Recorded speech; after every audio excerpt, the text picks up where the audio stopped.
Listen, we're back with another video, and I appreciate everybody who's been commenting and giving me context and kind of furthering my ideas and helping me to see things from different angles. I appreciate all of you guys. Anyway, look, what I'm seeing right now with this situation regarding Kyrie Irving is that it seems like the Jewish people are kind of responding the way they typically respond in these kind of scenarios, and I'm starting to see a pattern, which I'm starting to see is somewhat problematic. But I'm going to walk us through a bunch of those, and we're going to get down to it. To be honest, and I hate bringing this up because it feels like I'm almost shifting the blame on somebody else, but I do feel like a lot of this is actually because of Kanye.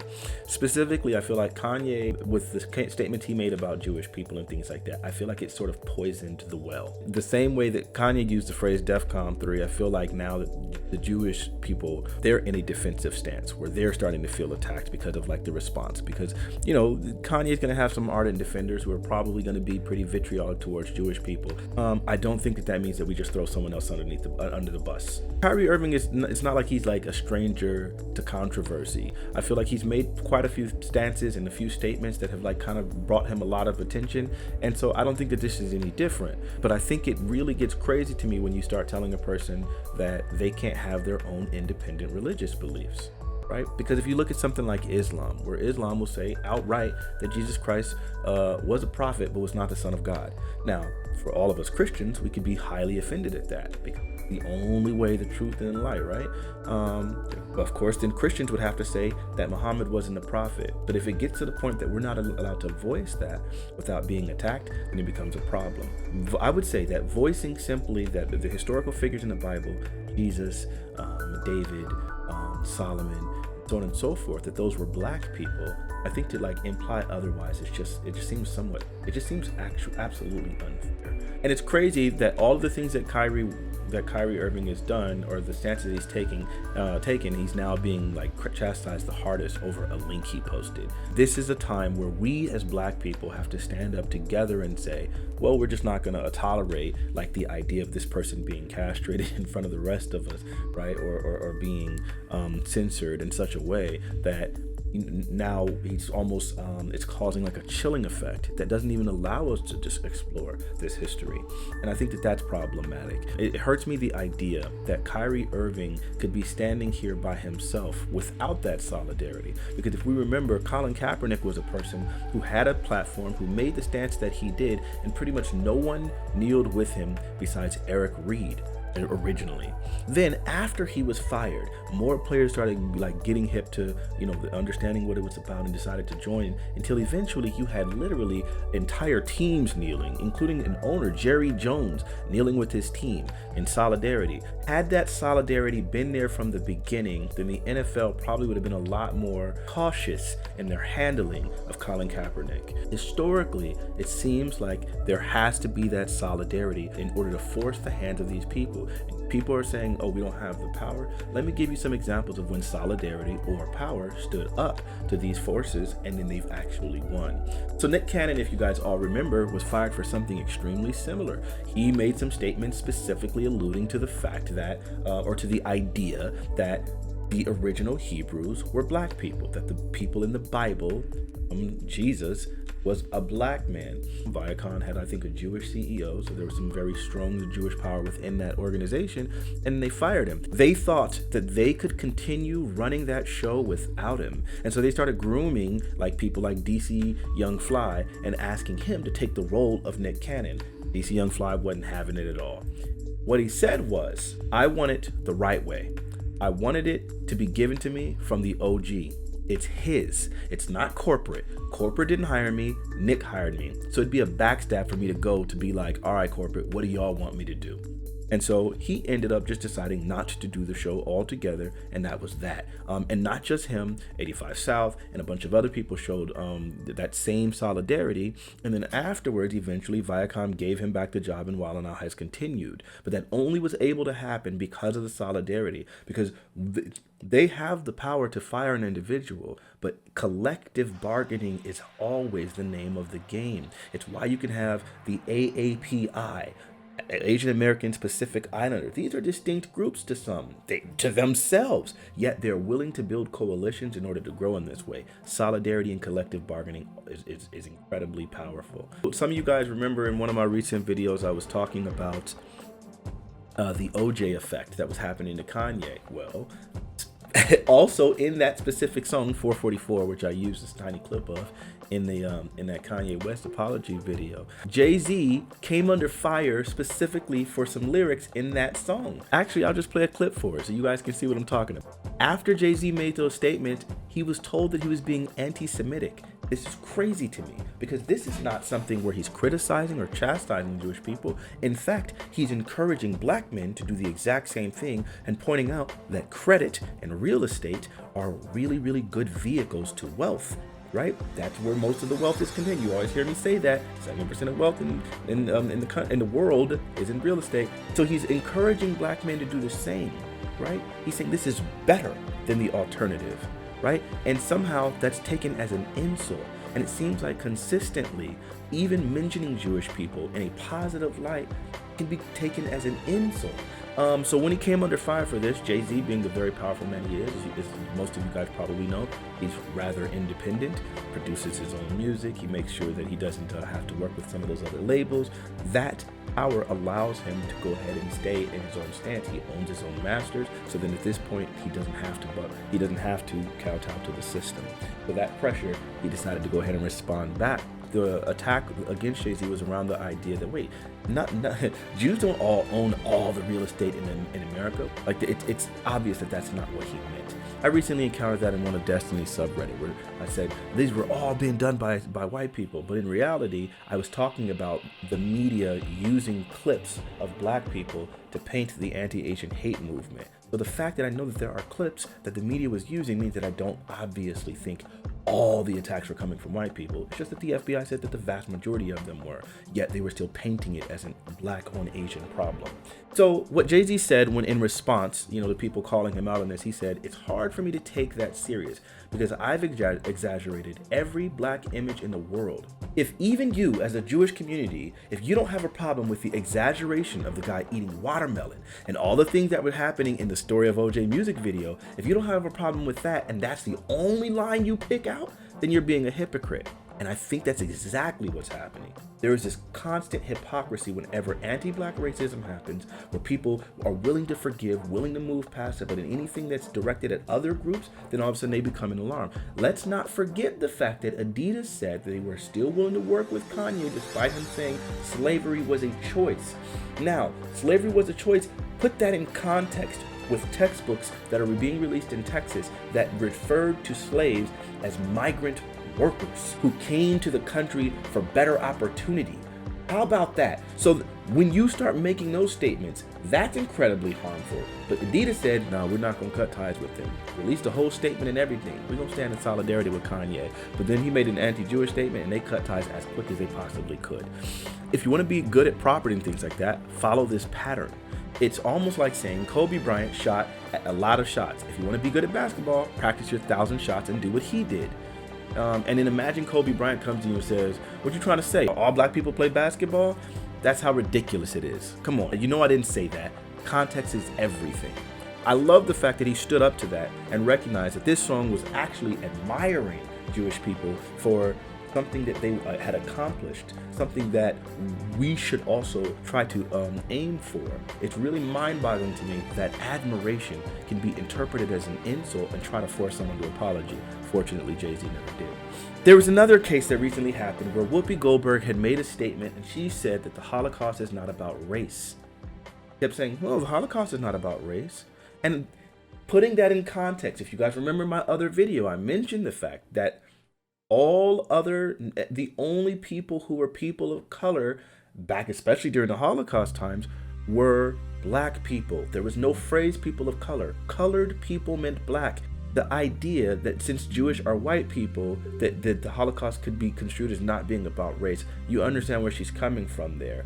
But then, of course, the Jewish people got very upset and they said, well, obviously the Germans consider us a different race, which is true. But then now we're in this catch-22 where you want to have it both ways.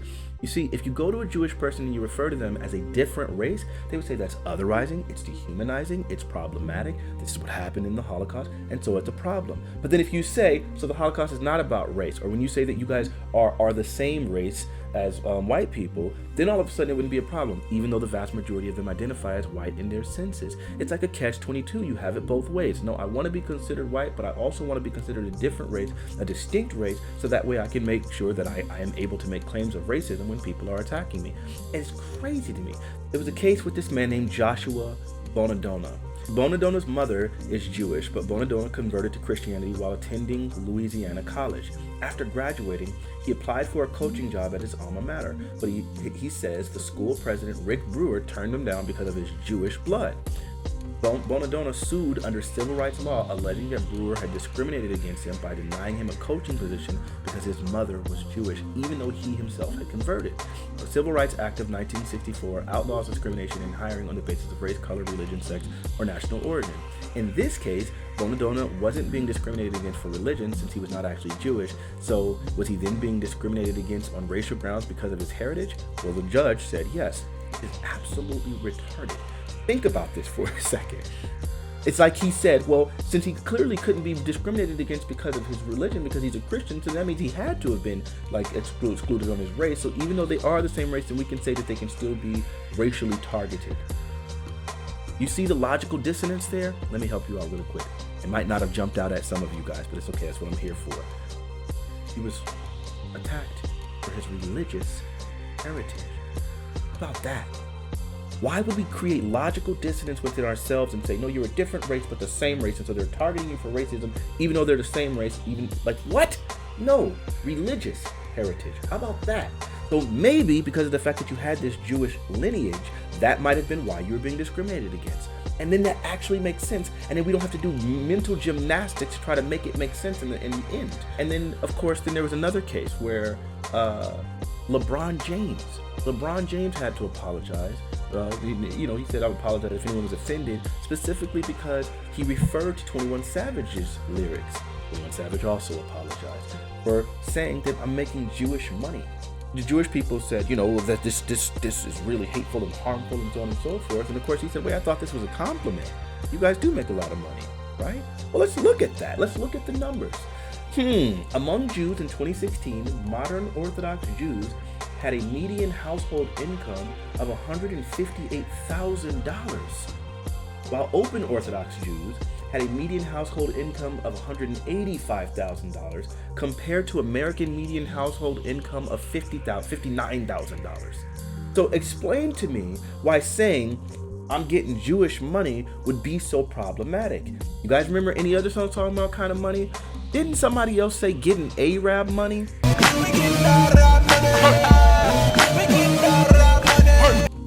No problem there, right? So it seems to me like here, where we're talking about reflecting in reality, and I hate saying Kanye West is right about these things, but that's what he said. It gets to a point where if something is true, we still can't say this true statement because it's considered anti-Semitic.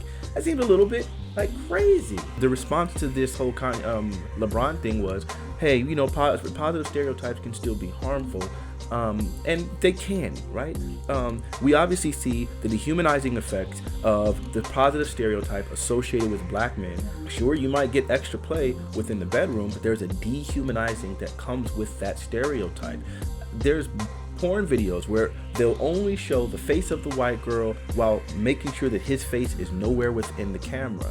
There is a dehumanization. There is a part where you're being objectified specifically for your penis, and that can be problematic. It can obviously get you some benefits in the sexual marketplace, but it obviously has its setbacks when it comes to the dehumanization of black people. But with these Jewish ones, I don't think that it's really hurting them in the same way. Here's how we know this. Compared with U.S. adults overall, Jewish adults are somewhat more satisfied with their communities. 90% of Jewish adults are satisfied with their communities and the way things are going in their lives. Well, there was 85% are satisfied with the way things are going in their lives. Upwards of 8 in 10 Jewish adults say their family life and physical health are at least good, if not excellent. And 3/4 say the same about their social life. So you can say, well, these things are really, really harmful. These stereotypes and these associations, it doesn't seem to really be impacting you in that way. I think, yes, positive stereotypes can be harmful, but show me where this harm is, because I'm not seeing it. It blows my mind how much coverage ESPN is willing to give to this scenario. And it seems like almost like they're willing to do so despite the fact Brett Favre stole millions of dollars from the poorest state in the freaking country, Mississippi, that was earmarked for welfare and tried to use it for a stadium, successfully used it for a stadium. They didn't cover that. They've been withholding their judgment on that situation. Then when the information came out that Brett Favre started discussing the possibility of using prison labor in order to save on costs. So he's willing to use prison labor, steal money from the poor, and successfully does this, and ESPN won't say anything about it, yet Kyrie Irving shares a video and everyone goes crazy about it. Now, they still haven't said anything about Amazon. Meanwhile, the price of the video has gone up in value because the demand has increased so much, and Amazon is making profit. I haven't seen anyone criticizing Amazon besides a few black folks. The way that we cover issues that we feel are done by black men is totally different than when it's the same exact issue that's happening by white men. Like, for example, Ime Udoka, when he had that affair scandal that happened, and you had Malika Andrews doing everything in her power to focus on that issue. Now, when there were white people in the exact same position with the exact same scandals, she might say one thing in passing, but she wanted to stick on this thing. And of course, every time when they do these kinds of things, you get the benefits that come from it. Malika Andrews was willing to throw him under the bus to get a raise, because that's what exactly happened. By her sticking on that story and focusing on it to the extent that she did, of course she gets the raise, and that's what some people call butter biscuits. Malika Andrews now becomes the host of the ESPN NBA Countdown Studio show. There's an article here in Sports Business.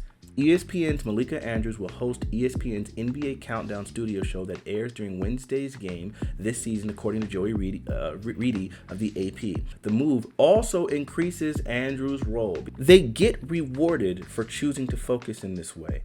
Myers Leonard, despite the fact that the NBA, the majority of players are kneeling, he decides that he's going to stand. And of course, what ends up happening? Later on, it comes out, and he's using the K slur, an anti-Jewish slur, while he's on Twitch platform. He couldn't understand the plight of black people and the solidarity of the NBA players were using their platform to show.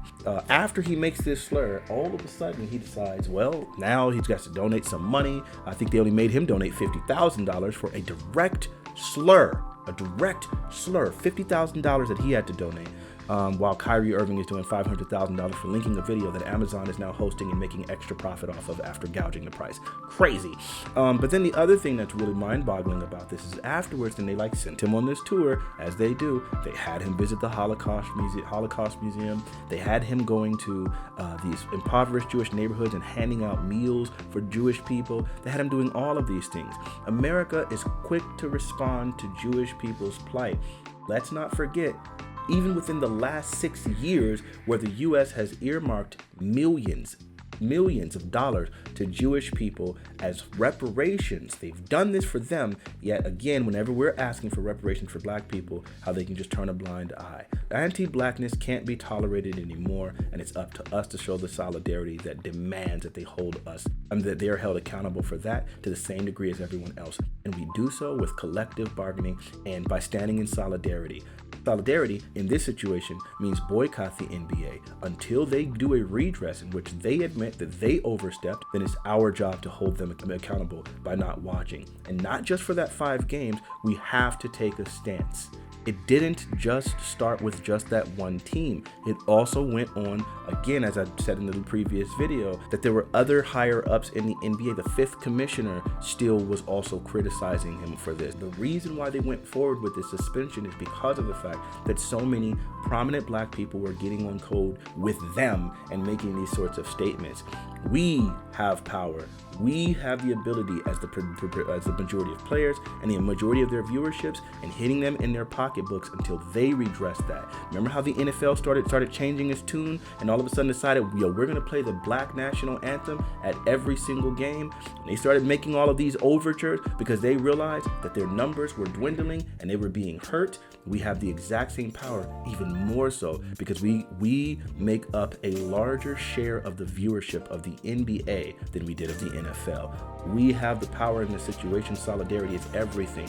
One of the people in my comments said that he had canceled his past, and I appreciate that. I appreciate people that recognize it starts with me. We do things collectively, but as individuals, we make the decisions that actually carry the impact. We work together, we stand together, and I think that's exactly what Black Power is. Again, I still haven't watched the video dealing with Hebrew Israelites. I'm going to watch that video for sure by the end of this week, and then I'm going to probably have some commentary on it. Really unsettling to me. I spent my entire life believing a certain way, and then to have to even challenge that to this level is really unsettling. But I think we owe ourselves the responsibility to always make sure that we are moving with the light. My mother used an analogy which my brother repeats all the time. Like there's a lamp and you're sitting under the light and the light moves. If you don't move with the light, now you're standing in darkness. And so information and truth are always going to be based on what we knew. There was a point in time scientifically where the earth was the center of the universe, right? With new information, we have to change that and start adapting. And I feel like to just sit here and say staunchly, no, what I already believed is true without being willing to consider it, then that makes me in error.